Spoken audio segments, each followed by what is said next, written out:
Imagine this. From today, anyone in any corner of the world can create a financial product, sell their art, coordinate a global community, or move capital under rules that nobody can change.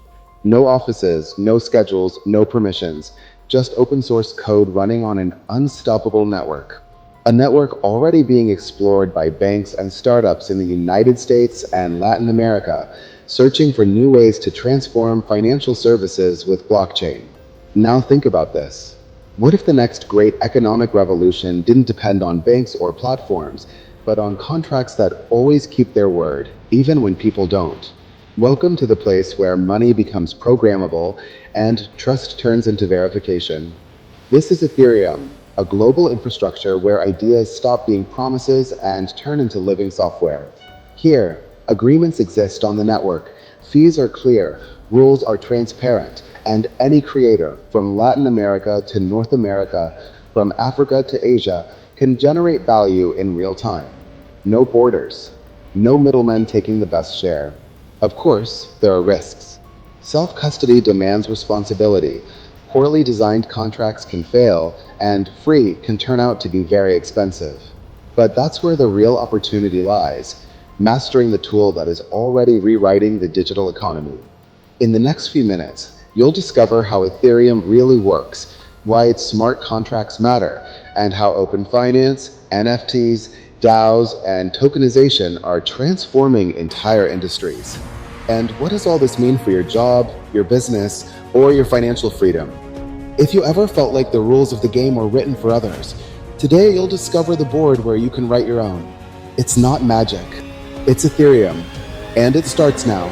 Let's take a look. Yeah, I'm back!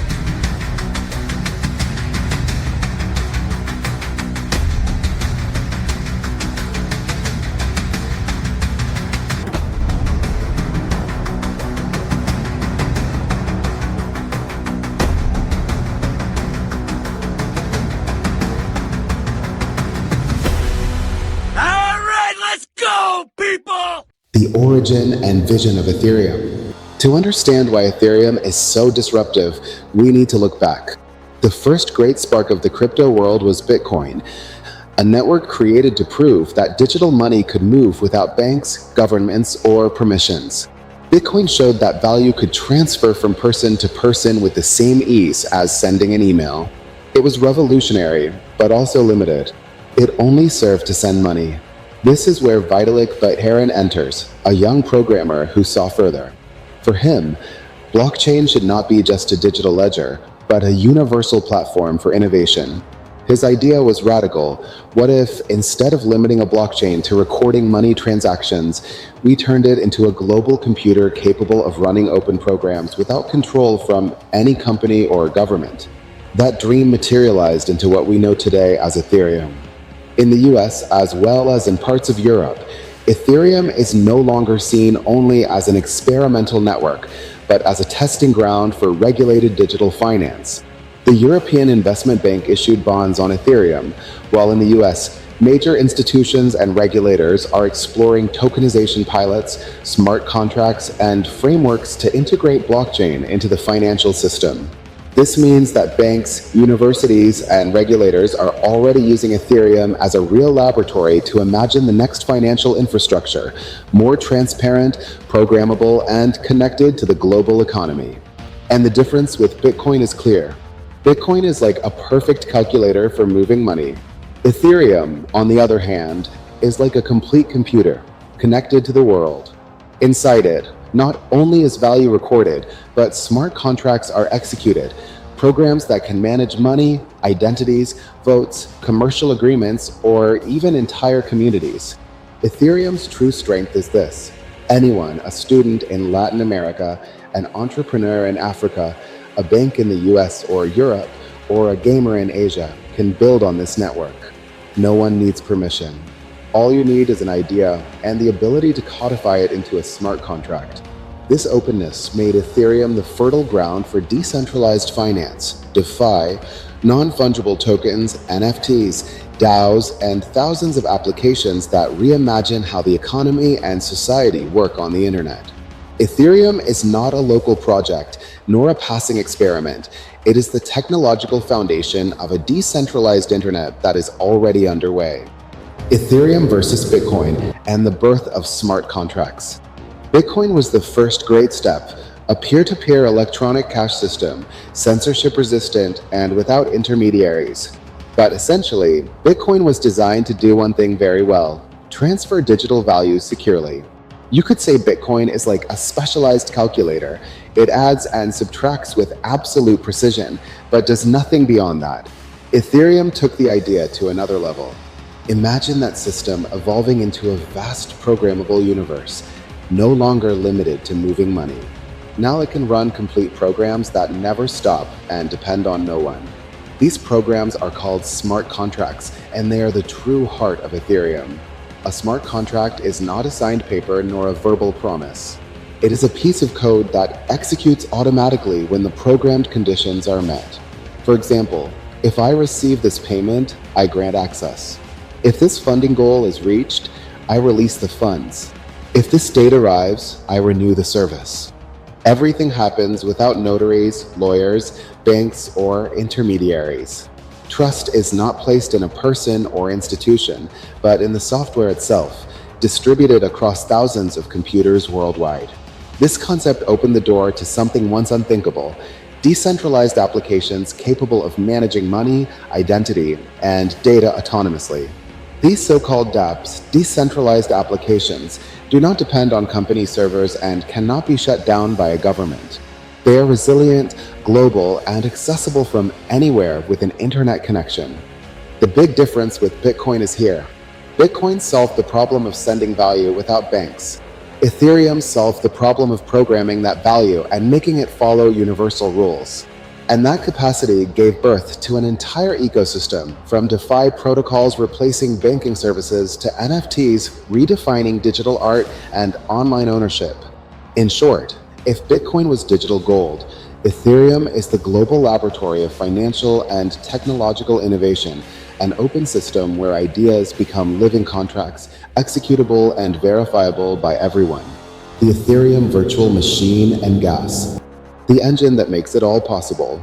For this entire universe to function, Ethereum relies on a unique piece of engineering, the Ethereum Virtual Machine, known as the EVM. You can imagine it as a global operating system, a distributed computer that exists simultaneously across thousands of nodes around the planet. Each node maintains a synchronized copy, and all of them validate the same rules. This means that if a smart contract is published on the network, it is automatically executable anywhere in the world.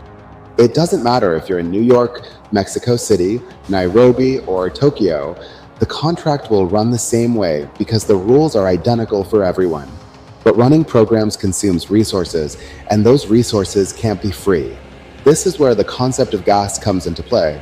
Gas is the digital fuel that powers every operation on Ethereum. Every time someone interacts with the network, sending a payment, signing a contract, minting a token, or voting in a DAO, they pay a small fee in Ether, the native cryptocurrency. That fee is calculated according to the complexity of the operation. A contract with thousands of lines of code will require more gas than a simple money transfer. What's the purpose? First, to incentivize validators who keep the network secure. Second, to prevent abuse. If everything were free, anyone could flood the network with millions of useless transactions. By introducing a real cost, Ethereum ensures that resources are used responsibly. A good analogy is a car. If you want to move it, you need fuel. The longer the journey, the more fuel you burn. On Ethereum, it's the same. Every instruction of a smart contract consumes a specific amount of gas. When the contract finishes running, the gas spent becomes a reward for the validators who process the transaction. This design has another key advantage. Being an open system, anyone can calculate in advance how much it will cost to run their contract. Transparency is total. If your application requires 1 million operations, you'll know ahead of time how much gas will be consumed and how much Ether you'll need to pay. No hidden surprises, no arbitrary fees.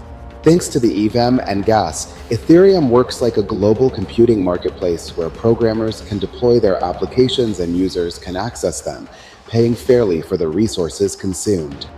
It's a simple model, but incredibly powerful. It turns Ethereum into a decentralized computer that never sleeps, never shuts down, and never depends on a single authority. From proof of work to proof of stake, the scalability challenge. Although Ethereum was born as a revolutionary platform, from its earliest years it faced a massive challenge: scalability. In its original design, the network could only process about 15 transactions per second. At first, this was enough, but as thousands of users began interacting with smart contracts, applications saturated the available capacity. The result? Slower transactions and gas fees that sometimes spiked to levels impossible for the average user. This bottleneck revealed one of blockchain's great dilemmas, the trilemma. To design a network of this kind, you need to balance three fundamental factors: decentralization, security, and scalability, but optimizing all three at once is extremely difficult. Bitcoin prioritized security and decentralization, sacrificing speed. Ethereum tried to offer more flexibility, but soon realized it needed to evolve to sustain an increasingly complex ecosystem. The answer was ambitious: a transformation process known as Ethereum 2.0, which introduced two key changes.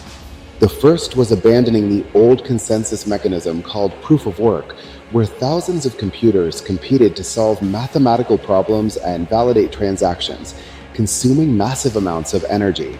This model, while secure, was inefficient and unsustainable. Instead, Ethereum migrated to proof of stake.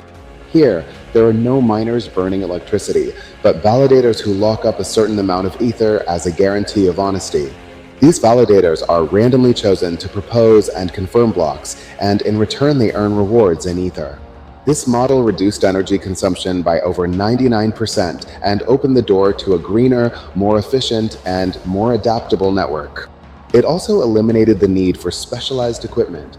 Anyone with a computer and 32 ether can become a validator and help secure the system. The second structural change is the introduction of sharding. The idea is simple but powerful. Divide the network into multiple parallel chains, called shards, that can process transactions independently but in coordination. This way, Ethereum stops being a single congested highway and becomes a network of highways working in unison, multiplying capacity without sacrificing security. Thanks to these advances, Ethereum is preparing to handle thousands of transactions per second, with lower costs and a much smoother user experience. And the most important part? It does so without giving up the principles of decentralization and security that give it meaning. DeFi, decentralized finance on Ethereum. If Bitcoin proved it was possible to move digital money without banks, Ethereum took that idea much further, recreating the entire financial system on open software. That's where the concept of DeFi, or decentralized finance, comes from. In the traditional world, to open a bank account, request a loan, invest in the stock market, or send money abroad, you depend on a chain of intermediaries who validate, authorize, and charge fees. Every step requires paperwork, checks, schedules, and hidden costs. In DeFi, all of this is reduced to a set of smart contracts that execute the rules automatically. No offices, no endless forms, no business hours. Just software running on Ethereum, 24/7, accessible from anywhere in the world. A simple example is decentralized exchanges, or DEXs, like Uniswap. Instead of handing your money to a company to custody and execute orders on your behalf, you simply connect your wallet and trade directly with other users through a smart contract. That contract guarantees you will receive the asset you want at the agreed price. No need to trust a third party. Another case is decentralized lending. DeFi platforms allow you to deposit cryptocurrencies as collateral and instantly obtain liquidity in other assets. The contract locks the collateral and releases the funds without bureaucracy or traditional credit checks. And when you repay the loan, you automatically recover your collateral. Everything happens in seconds and without borders. But DeFi doesn't stop at exchanges or loans. There are savings protocols with programmed yields, decentralized insurance that pays out automatically when a specific event occurs, and financial derivatives that replicate complex instruments of traditional markets. but in an open and transparent way. The fundamental difference? Here, the rules are visible to everyone, coded in the smart contract, not buried in private contracts full of fine print. And here's the global impact. In developed financial systems, DeFi means innovation and efficiency. In emerging regions like Latin America or Africa, it means financial inclusion, the ability to save, invest, and access global markets with nothing more than a phone and internet connection. DeFi is, in essence, the democratization of finance, an ecosystem where barriers to entry are minimal and every user has real control over their money. And all of this is possible thanks to Ethereum, the infrastructure that allows these rules to live on the network and execute automatically. NFTs, the cultural and creative revolution on Ethereum. If decentralized finance transformed the way we handle money, NFTs forever changed the way we think about digital ownership. An NFT non-fungible token is a unique asset on the blockchain, a certificate of authenticity proving who owns a digital file, a piece of art, a song, a video, an item in a video game, or even a legal document. And the place where all of this first exploded was Ethereum. Before NFTs, the internet had a problem. Anything digital could be copied infinitely, making it almost impossible to prove ownership. With Ethereum, that changed. Now, an image, a song, or a design can have a unique fingerprint on the blockchain, turning it into a verifiable collectible. Anyone can see the work, but only one person or community can own the token certifying original ownership. For artists, this meant independence. A creator no longer needs galleries, record labels, or centralized platforms to distribute their work. It's enough to mint an NFT and sell it directly to the audience. Plus, thanks to smart contracts, artists can receive automatic royalties every time their work changes hands, something that never existed in the physical world with such transparency. For brands and communities, NFTs are much more than digital art. They're used as exclusive memberships, event tickets, access passes to physical or virtual experiences, and as part of global loyalty strategies. Buying an NFT can be the key to joining a club, an ecosystem, or a cultural movement. The impact in entertainment and gaming is also huge. Within a blockchain-based game, an NFT can represent a character, a weapon, or a virtual piece of land. Unlike traditional games, these items are not locked to a single platform.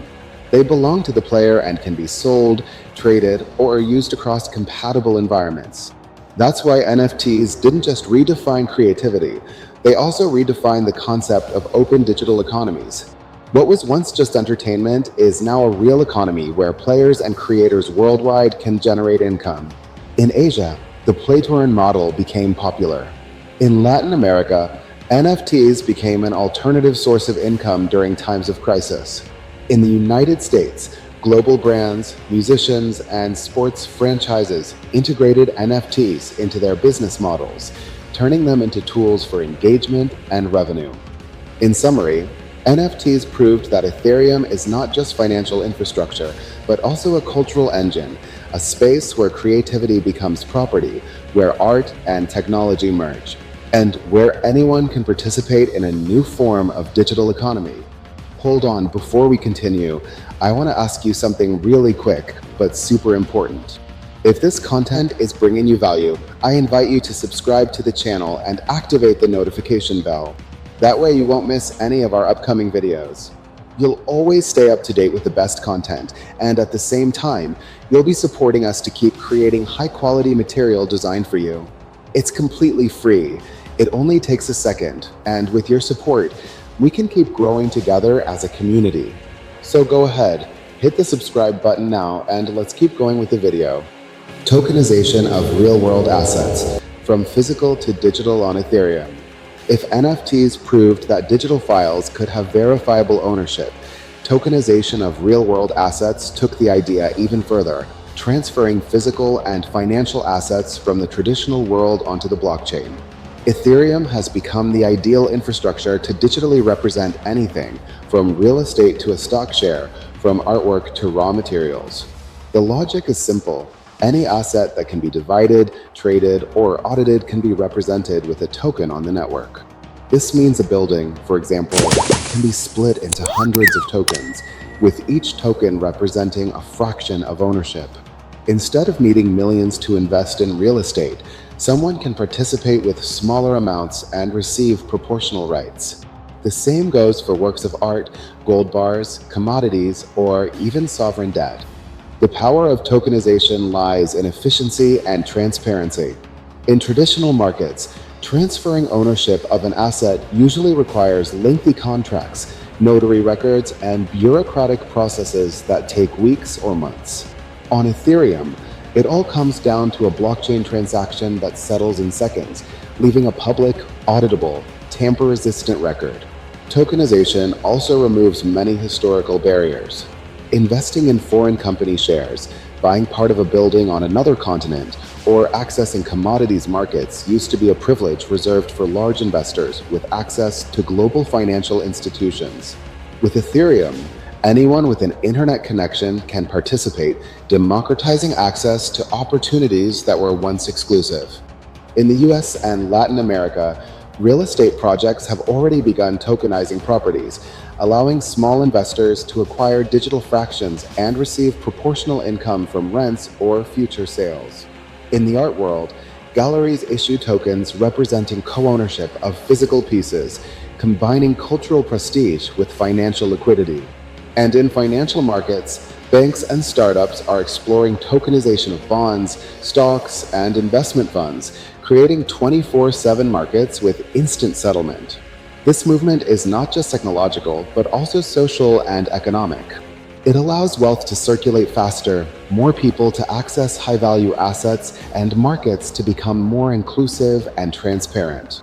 Ultimately, tokenization is the gateway for traditional institutions into blockchain, and Ethereum, because of its maturity and security, has positioned itself as the natural ground where this new layer of the global economy is being built.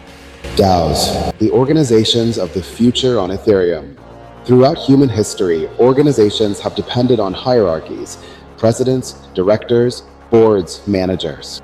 But what if we could coordinate global communities in a transparent, automatic way without the need for a central figure to hold power? That's the proposal of DAOs, or decentralized autonomous organizations, one of the most fascinating experiments born on Ethereum. A DAO is essentially a set of smart contracts governing a community. Its rules aren't written in a corporate manual, but directly on the blockchain. Every important decision, from how funds are spent to which projects get funded, is submitted to a vote by the members. And the vote isn't symbolic. It's executed automatically by smart contracts, carrying out exactly what the majority decides. Instead of relying on a CEO or a closed council, trust is placed in open source code. That means anyone from anywhere in the world can audit the rules, join the community, propose initiatives, and vote if they hold the DAO's governance tokens. Use cases are as varied as the ideas behind them. Some DAOs invest collectively in startups or NFTs, where members decide which projects to fund. Others operate as social impact funds, financing community or environmental causes across the globe. Some even function as cultural clubs, where membership grants access to exclusive events, content, or global experiences. A striking example is DeFi protocols, which, instead of being run by traditional companies, are governed by DAOs. Users vote on upgrades, risk parameters, or interest rates, ensuring decisions align with those who actually use the protocol. Most interestingly, a DAO has no borders. It can bring together developers in India, artists in Latin America, investors in the US, and users in Africa, all making collective decisions in real time. In many ways, they represent the organizational model of the future, a truly global, transparent, and democratic form of coordination. Of course, DAOs also face challenges, from low voter participation to concentration of power among large token holders. But even with these limitations, they're proving it's possible to rethink how humans cooperate on a global scale. Ethereum made these communities possible, and although we're still in the early chapters, DAOs already offer a glimpse of how companies, foundations, or even governments could work in the future: open, automated, and without borders. Digital identity and Web3 on Ethereum. One of the biggest problems with today's internet is that your identity doesn't belong to you. Every time you open an account on a social network, a digital bank, or an online platform, you're creating a borrowed identity that depends on that company. If the platform decides to cut off your access, your identity disappears with a click. Your data, history, and achievements aren't yours. They belong to a private server controlled by third parties. Ethereum proposes a radical alternative: sovereign digital identity. Instead of relying on passwords across isolated platforms, your identity is stored in a digital wallet under your control. That means you can log into apps, games, marketplaces, or communities without creating new profiles or handing over your personal information every time. All you need is your wallet and cryptographic keys. And this identity isn't limited to just a username and password. Thanks to tokens and verifiable credentials, you can prove specific information without revealing everything. For example, you can prove you're over 18 without showing your exact birth date, or certify an academic degree without sending your entire transcript. The logic changes. You decide what information to share, when, and with whom. This opens massive doors. Imagine a world where your digital passport, academic record, medical certificates, and professional achievements are stored in your wallet, ready to be verified in seconds, without bureaucracy or risk of tampering. Imagine accessing financial, educational, or healthcare services in any country using an identity that is universal and portable, and that no one can take away. On top of that, identity in Web3 is tied to digital ownership. Your wallet doesn't just hold Ether or tokens, it represents your reputation, your contributions to communities, your gaming achievements, and your digital belongings. It's a living identity built by your activity, not by permissions from a centralized company. The impact is enormous. In countries with fragile or unreliable documentation systems, an identity on Ethereum can be the gateway to global services. In highly digitized regions, it means regaining sovereignty over personal data and reducing dependence on tech giants who profit from it. Of course, this shift also brings challenges. Educating users on safe key management, creating interoperable standards across countries and platforms, and ensuring the user experience is as simple as any mainstream app. But the path is set. Ethereum is building the foundation for a Web3 centered on the individual, where identity, privacy, and data return to the hands of the people, right where they belong. Ethereum's global impact. Ethereum is not a local project or an isolated experiment. It's global infrastructure already shaping very different realities around the world. Its power lies in belonging to no one, allowing it to adapt to the needs of each region without losing its essence. In Latin America, Ethereum has become a tool for financial inclusion. In countries with unstable economies, high inflation, or restricted access to dollars, people increasingly rely on stablecoins and DeFi apps built on Ethereum to protect their money, send remittances, and access global markets. For many, a simple smartphone with internet access is the key to an alternative financial system where control is in their hands. NFTs have also opened new doors for artists, musicians, and developers to sell their work directly to the world without intermediaries. In the United States, Ethereum has grown into the backbone of Web3 innovation. Universities, startups, and even Wall Street institutions experiment with Ethereum to tokenize assets, digitize securities, and explore identity management solutions. From Silicon Valley to New York, Ethereum is where financial infrastructure, culture, and technology converge, making the US a hub of experimentation that influences the global roadmap. In Africa, Ethereum represents a gateway to technological inclusion. Many communities lack access to traditional banking infrastructure, but mobile phone penetration is massive. This has enabled growth in microloans, digital cooperatives, and local markets operating on Ethereum, offering fast, accessible financial solutions. DAOs also help coordinate community projects, from renewable energy to education, proving decentralization isn't just a technical concept, it's a social tool. In Asia, the impact is strongest in tech and digital entertainment. Countries like South Korea and Japan adopted NFTs and blockchain games as mass cultural phenomena. China, despite restrictions on cryptocurrencies, actively explores blockchain for supply chain traceability and government projects. And in Southeast Asia, the play-to-earn model allowed families to generate income during economic crises, using Ethereum as the base for these new digital economies. What's fascinating is that even when contexts change, the foundation remains the same. Ethereum provides a common language for innovation, whether it's protecting savings in Argentina, tokenizing a bond on Wall Street, financing a cooperative in Nigeria, launching a video game in the Philippines, or creating a DeFi protocol in Silicon Valley. All use the same decentralized infrastructure. It's proof that Ethereum is not a local phenomenon, but a global standard adapting to every continent.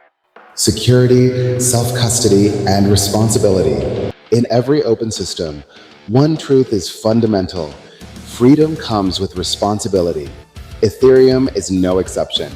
One of Ethereum's most powerful features is that it gives each user total control over their assets and data. But that same control means there's no bank to call if you lose your key, and no central authority to recover your funds if you make a mistake. This is where self-custody comes in, one of the core principles of Web3. On Ethereum, funds are managed through digital wallets secured by a private key or seed phrase. That key is the access, the signature, and the proof of ownership. Whoever has it controls the assets, and if it's lost, there's no way to recover it. Neither the Ethereum Foundation, nor dApp developer, nor any government has the power to restore access. This reality can sound harsh, but it's also what guarantees true sovereignty over money and identity. That's why security education is essential. Storing your seed phrase in a safe place, never sharing it, and using cold or hardware wallets for large amounts are all basic practices. Decentralization doesn't mean chaos. It means assuming the responsibility to safeguard what is yours. Another key aspect is smart contracts. Although they're designed to execute rules with mathematical precision, they are still software written by humans, and like all software, they can contain bugs or vulnerabilities. There have been poorly designed projects hacked for millions. This reminds us to research protocols, review audits, and never invest more than we are willing to lose. It's also critical to recognize scams and fraudulent schemes that exploit inexperience, promises of impossible returns, fake links, or malicious apps. These are real risks. The golden rule remains: if it seems too good to be true, it probably is. The good news is that the Ethereum community has built a robust ecosystem of tools, audits, education, and standards to help protect users. But the first step is always on us: learning, using secure wallets, and acting prudently. Ethereum gives the freedom to manage assets and build without asking permission. But that freedom comes with a simple phrase that should guide every interaction: be your own bank. Be your own security. Layer 2 and interoperability. One of Ethereum's keys to the future lies in its modular design, its ability to adapt and scale without losing security. The solution taking shape over the past few years is the layer model. Imagine Ethereum as a great city. The main chain, known as Layer 1, is the historic center, solid, secure, and permanent. This is where definitive transactions, core contracts, and unalterable consensus are recorded. But like any city, if everyone tries to move through the center, traffic collapses. To solve this, the beacon chain was introduced as the consensus layer, part of the shift to proof of stake, while Layer 2 solutions like Arbitrum, Optimism, and zkSync emerged in parallel. These operate as high-speed highways, processing thousands of transactions per second at lower costs, then sending compact proofs back to the main chain while maintaining the same security. Even giants like Polygon have built entire ecosystems on Ethereum, linking apps, games, and tokenization projects with a smoother user experience. Interoperability is another fundamental component. In a world of multiple blockchains, Ethereum has positioned itself as the common standard thanks to the Ethereum Virtual Machine, EVM. Many new networks, instead of building from scratch, choose to be compatible with Ethereum. This allows developers to expand quickly and users to benefit from a more connected, efficient environment. The result is a modular design. Ethereum as the secure base layer, Layer 2 as the high-speed highway, and other compatible chains functioning like specialized neighborhoods that expand the ecosystem. It's the same logic as the internet: stable protocols at the core, diverse applications at the edges. Thanks to this model, Ethereum hasn't just addressed its scalability issues, it has achieved something greater, becoming the infrastructure others build upon. It's no longer just a network. It's an expansive ecosystem where everything is interconnected. This modular approach ensures Ethereum can grow with global demand, adapt to new use cases, and remain at the heart of Web3 innovation for decades to come. The future of Ethereum, AI, IT, and the decentralized economy Ethereum is not just a technology of the present, it is also a bridge to the future of the digital economy. What's fascinating is how this network connects with other disruptive innovations such as artificial intelligence, the Internet of Things, IT, and smart cities. Imagine a world where millions of devices, vehicles, appliances, and urban sensors communicate with each other and carry out automatic transactions. An electric car that pays for its own charging. A washing machine that orders detergent when it runs low. A network of sensors that charges micro-fees for sharing environmental data in real time. All of this requires a secure, programmable, intermediary-free infrastructure, exactly what Ethereum offers through its smart contracts. Integration with artificial intelligence opens even greater possibilities. Autonomous digital agents will be able to interact with the blockchain to contract services, purchase resources, or manage investment portfolios in a fully automated way. Ethereum becomes the trust layer where AI can operate with money and data without requiring human approval at every step. The fusion of these two forces, AI and blockchain, has the potential to create automatic markets for data, energy, logistics, and creativity. At the same time, Ethereum is laying the foundation for Web3, an internet where users regain control of their identity and digital assets. Instead of depending on tech giants that store and monetize personal information, individuals will decide what to share and under what conditions.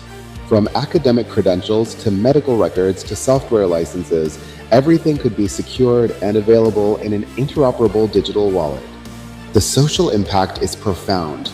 Developing countries could build more inclusive financial systems. Governments could digitize public services with true transparency. Communities could organize around DAOs that transcend borders. In the United States, for example, cities are exploring blockchain-based registries for land and property rights, while Latin American communities use Ethereum to create cross-border cooperatives. Ethereum is not just a technological revolution, it is also a chance to redefine trust and cooperation in the digital age. Ethereum is more than a blockchain network. It is a global laboratory where new forms of value transfer, community coordination, and ownership are tested every day. It is a living system that evolves with the creativity of millions of people, developers, artists, entrepreneurs, activists, and users, all writing the history of Web3 from every corner of the world. What began as the dream of a young programmer has today become an infrastructure used by banks, governments, startups, universities, and communities. A network that has resisted attacks, crises, and transformations and continues to grow because its essence does not depend on a single leader or company, but on a global community that believes in decentralization as a principle. The journey of Ethereum is far from over. What we've seen so far is just the beginning, the seed of a future where money, data, and identity are sovereign, where rules are executed in open software, and where innovation knows no borders. The question is no longer if Ethereum will impact the world. The real question is, what role will you play in this revolution? Will you be a spectator watching from a distance, or a protagonist who learns, participates, and builds in this new digital economy? The future is not something we wait for. It is something we create. And Ethereum is the canvas on which this new era is already being painted. So I invite you to keep exploring, to keep learning, and to become part of this community that is changing the way we live, work, and connect. If this journey was useful to you, remember to subscribe, leave a comment, and activate the bell so we can continue walking together toward the future of digital innovation. Because what's coming is not a rumor or a promise. It's already happening. And it's called Ethereum. Ethereum.